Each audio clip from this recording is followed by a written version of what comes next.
안녕하세요. 공정과 편파 사이 편향독서입니다. 구독자분들은 제주도 하면 어떤 이미지가 떠오르세요? 바람, 돌, 여자가 많아서 삼다도라고 부른다. 국내 최대 관광지다 정도일 것 같은데요.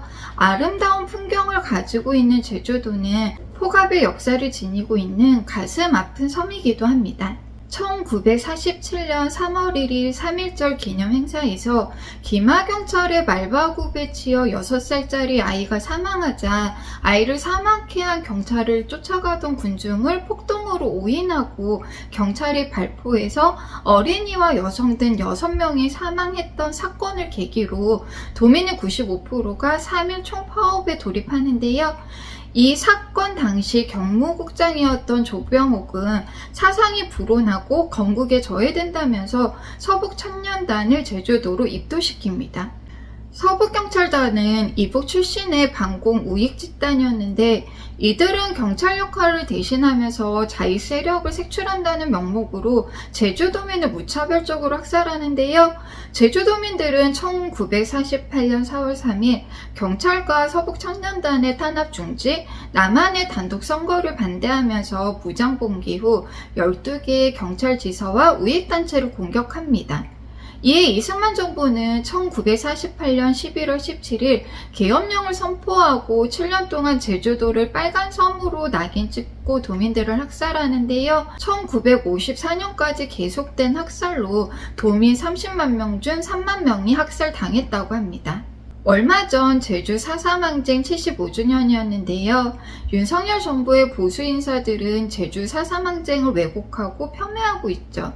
국민의힘 최고위원 태용호 의원은 4.3 사건은 김일성 일가에 의해 자인된 만행이다라고 발언을 해서 논란이 되기도 했고, 김재원 의원은 4.3이 광복절보다 격이 떨어진다라는 발언을 해서 비판의 일자 공개활동을 중단하기도 했습니다. 윤석열 대통령은 아예 4.3 추념식에 다른 일정을 핑계로 참석하지 않았고요. 국민의힘 김기현 대표, 주호영 연내대표도 불참했습니다. 정부의 의도적인 홀대를 시작으로 구구단체들이 제주 4.3 항쟁의 역사적 진실을 왜곡하고 피해자와 유가족을 모욕하는 현수막을 걸어서 결국 철거되는 사태가 벌어지기도 했습니다. 반드시 기억돼야 할 가슴 아프고 잔인했던 역사가 정치적 이득을 위해 이용될 경우 어떻게 왜곡될 수 있는지를 단적으로 보여주는 것 같은데요. 오늘은 우리가 제주도를 역사적 장소로서 어떻게 기억해야 하는지 가르침을 주는 책 리베카 솔릿의 야만의 꿈들을 소개해 드릴게요. 리베카 솔릿은 미국 출신의 작가, 비평가, 역사가, 여성운동가인데요. 2010년 미국의 대한잡지 유튼 리더가 뽑은 당신의 세계를 바꿀 25인의 사상가 가운데 한 명으로 꼽히기도 했습니다. 1980년대부터 환경, 반핵, 인권, 기후위기 등 다양한 사회활동에 참여한 운동가인데요. 현장에서 직접 경험한 일을 바탕으로 다양한 저술활동을 하고 있습니다. 국내에도 걷기, 문학, 멀고도 가까운 OL의 장미 등 다양한 책이 번역, 출간되어 있어요. 야만의 꿈들은 총 2장으로 구성되어 있고요. 1장 먼지 미래를 지우다는 네바다 핵실험장에서 반핵 투쟁을 했던 5년의 기록이 담겨 있고요. 2장 물 과거를 망각하다는 요세미티 국립공원에 지워진 역사, 서부 개척단과 원주민의 관계 등에 대해서 다루고 있는데요. 이 두 장소는 리베카 솔릿이 지금도 지속하고 있는 일가 삶의 반향을 제시했다고 하면서 야만의 꿈들이 그 후 쓴 책 대부분의 뿌리를 두고 있는 출발점이라고 합니다. 야만의 꿈들 영어 제목은 세비지 드림스인데요. 세비지는 야만적인 목십, 사나운 이런 뜻도 있지만 제임스 세비지라는 골드러시 시대에 활동한 백인 남자의 이름이기도 한데요. 세비지는 핵물리학자, 냉전주의자, 모든 것을 정복하려는 사람들을 은유적으로 가리키고 있어요. 야만의 욕망으로 인해서 어떤 것들이 피해를 입었고 훼손당했고 학살당했고 과거에서 지워졌는지를 기록해 나가는 책이라고 보시면 될 것 같습니다.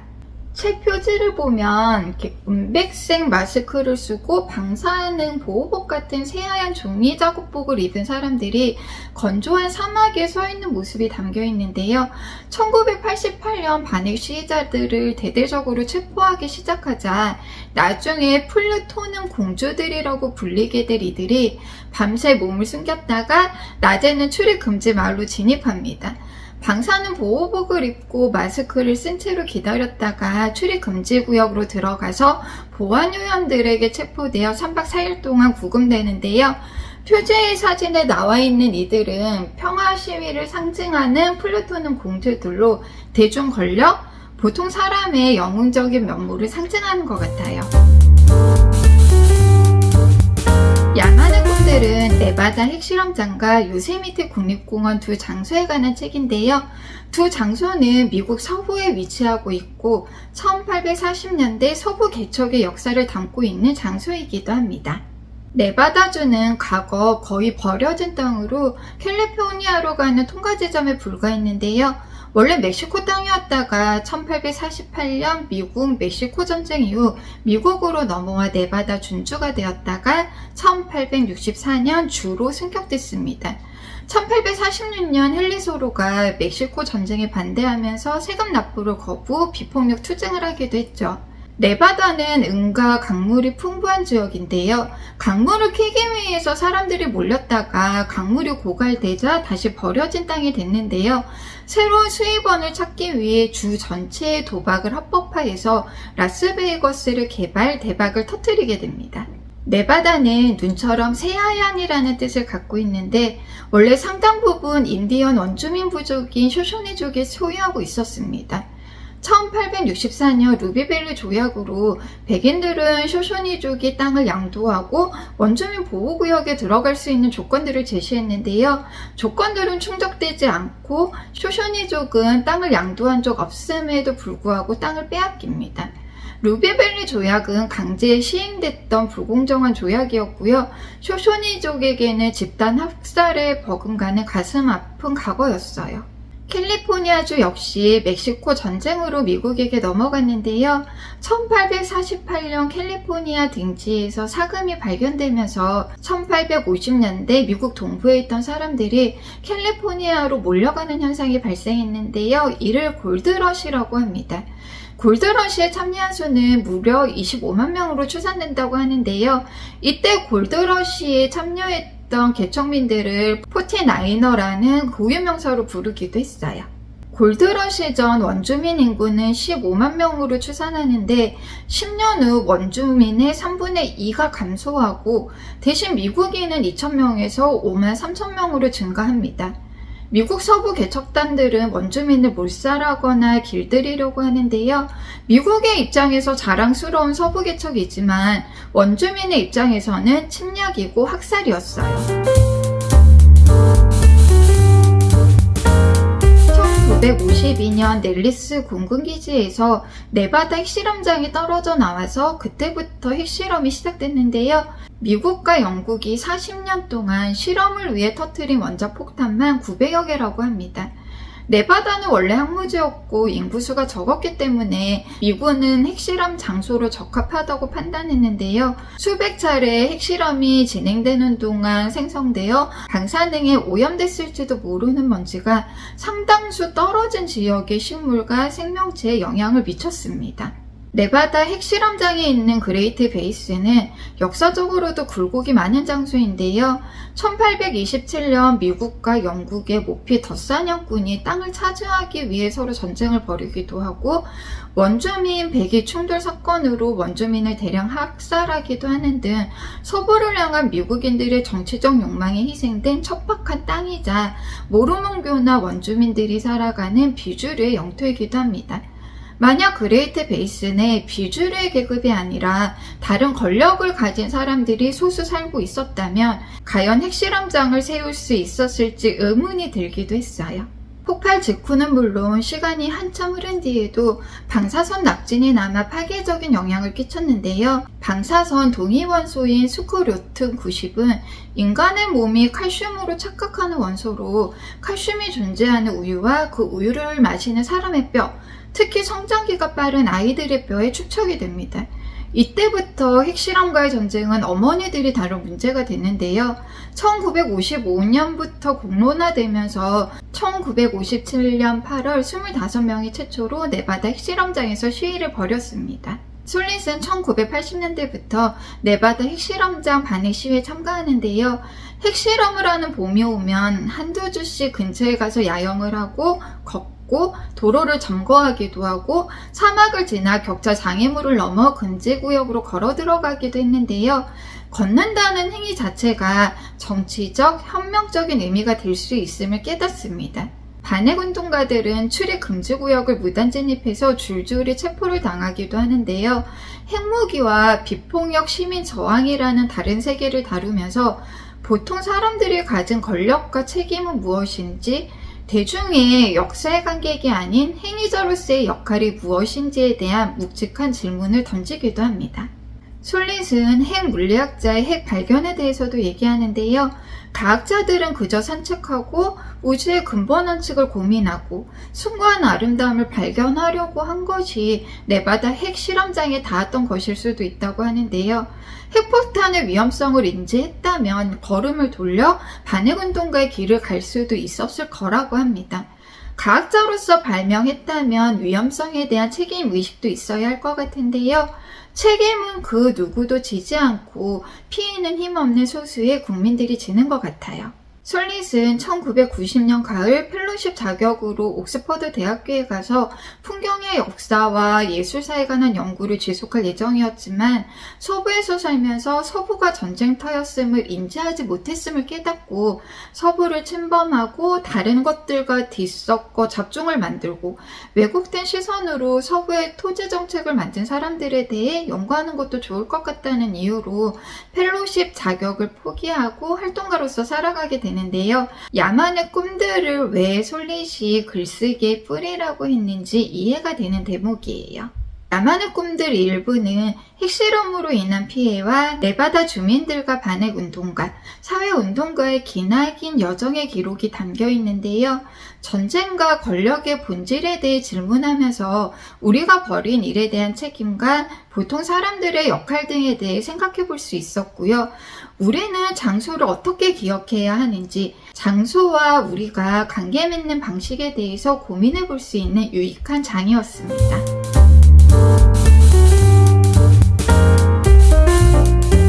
1948년 1월 제임스 마셜이 캘리포니아에서 금을 발견하면서 골드러시가 시작됐는데요. 미국, 칠레, 유럽, 호주, 아시아 등지에서 헛된 욕망과 기대로 수만 명이 몰려들었습니다. 캘리포니아의 원주민 수는 줄고 미국인 및 이민자들의 수는 급격하게 늘기 시작하는데요.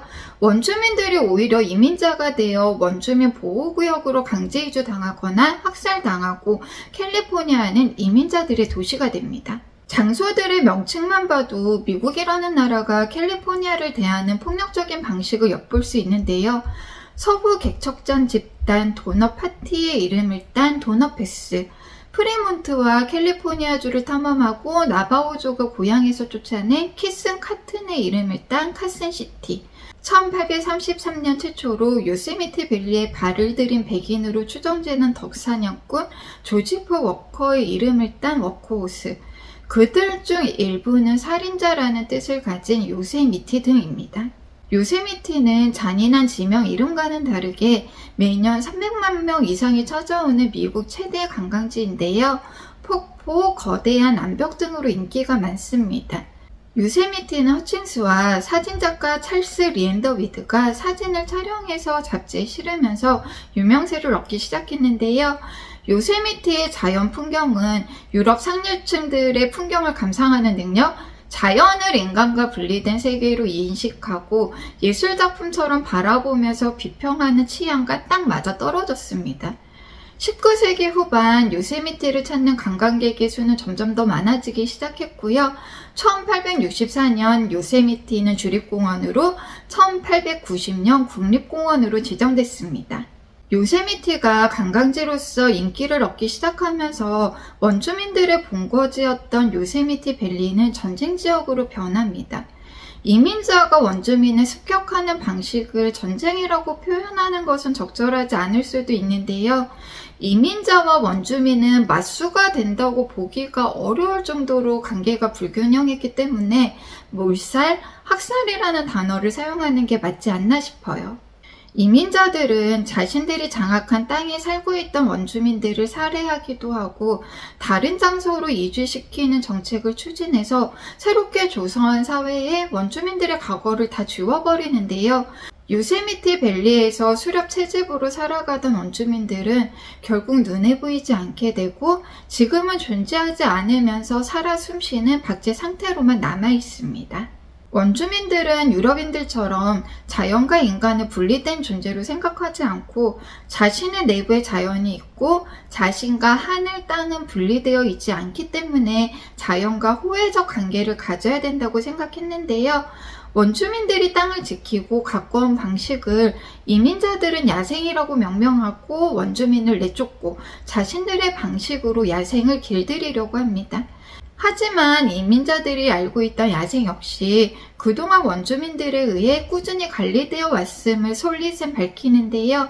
자연과 인간이 분리된 존재로 남아야 하는지 아니면 호혜적 관계로 공생하는 것이 더 나은 방향인지 우리에게 여러 가지 질문을 던져줍니다. 미국은 기회의 땅으로 알려지면서 여러 나라에서 이민자들이 몰려와 세운 국가입니다. 부와 자유를 상징하기도 하고 지금은 세계 평화를 수호하는 역할을 자처하기도 하죠. 하지만 콜럼버스가 신대륙을 발견한 이후 행해진 원주민 학살과 강탈, 아프리카 노예를 동물처럼 취급하며 인권 유린을 한 과거, 아직까지 유전자 깊숙이 남아있는 흑백 분리 인종 갈등, 요세미티 밸리에서 삶의 터전을 뺏기고 쫓겨난 원주민과 지금은 존재 자체를 인정받지 못하는 그들의 후손, 핵실험으로 피해를 입은 사람들, 그로 인한 환경오염, 기후위기 등 미국이라는 나라가 진정한 기회의 땅인지 자유의 나라인지 여러 가지 생각을 하게 했고요. 솔릿은 책에서 과거를 기억하는 능력 없이는 미래를 상상하는 능력도 가질 수 없다고 하는데요. 자신들보다 앞서 미국 땅에 존재한 사람들이 누구인지 기억할 수 있어야만 장기적인 미래 또한 꿈꿀 수 있지 않을까 싶어요. 야만의 꿈들은 한 500페이지 정도 되는데요. 책도 두껍고 비평서 같은 느낌이라 읽기 어려울 것 같지만 반핵 운동가들의 활동은 흥미진진하고 서부의 자연 풍경을 묘사하는 장면들의 문장은 너무 아름다워요. 솔릿의 깊은 사유와 서부를 대하는 진솔된 마음, 미국의 과거에 대한 부끄러움, 앞으로 나아갈 대한 제시 등 흥미로운 요소도 많고 생각보다 술술 쉽게 읽히는 책입니다. 아직 리베카 솔릿에 입문하지 않은 구독자분들 계시다면 시작을 야만의 꿈틀로 해보셔도 너무 좋은 책일 것 같아요. 이번 4.3 항쟁 평화공원을 방문한 문재인 전 대통령님은 4.3의 완전한 치유야말로 진정한 화해와 통합에 이르는 길이다라고 말씀하셨는데요. 제주도는 70년간 국가 권력이 법을 어기면서 민간인을 살상하고 인권 유린을 한 폭압의 역사를 입 밖에 꺼내지 못한 채 과거를 지우려고 애썼습니다. 하지만 김대중 정부 시절 제주 4.3 항쟁을 공론화하면서 4.3 진상보고서가 만들어졌고요. 2021년 제주 4.3 사건 특별법이 통과되면서 지난해부터 유가족 및 희생자에게 국가 배상을 시작했습니다. 그런데 윤석열 정부 출범 1년 후 4.3 항쟁을 왜곡하고 폄훼하는 극우 보수 세력들이 4.3 항쟁 희생자 유가족들을 모욕하고 있는데요. 제주도라는 장소가 우리에게 아름다운 풍경을 가진 섬이기도 하지만 국가 폭력에 의해 희생됐던 아픈 역사의 섬이었음을 어떻게 기억하고 치유해 나갈지 한 번쯤 고민해보는 시간 되셨으면 좋겠습니다. 지금까지 공정과 편파 사이 편향 특사였습니다. 영상 시청해주셔서 감사합니다.